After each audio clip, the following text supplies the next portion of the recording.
রহমতুল্লাহি ওয়া বারাকাতুহু। আমরা বাংলাদেশ জামাত ইসলামের পক্ষ থেকে আপনাদের কাছে আগামী সংসদ নির্বাচনে ডাক্তার সরারউদ্দিন সিদ্দিকী সাহেবের সালাম এবং শুভেচ্ছা জানাতে আসছি। এই দেশে আমরা সংখ্যাগরিষ্ঠ 90% মুসলমান, কিন্তু মুসলমান হিসাবে আমাদের আত্মপরিচয় নাই। আমরা আগামী সংসদে আপনাদের মূল্যবান ভোট যদি জামাতের পক্ষে যদি রায় দেন, তাহলে এখানে ইসলাম এবং শান্তি প্রতিষ্ঠা হবে। একটু ঘুরি ঘুরি কোন আপনাদের কাছে ঘুরি ঘুরি কোন এদিকে হিসে দিতে ঘর আছে হোক, আপনারা আমাদের এই আহ্বানের সাড়া দিয়ে দেশ এবং জাতির স্বার্থে ন্যায় প্রতি ইনসাফ করার স্বার্থে জামাত ইসলামের পক্ষ থেকে আপনাদেরকে অনুরোধ জানাচ্ছি।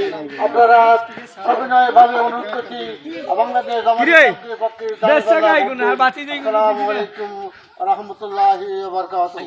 ঠিক আছে।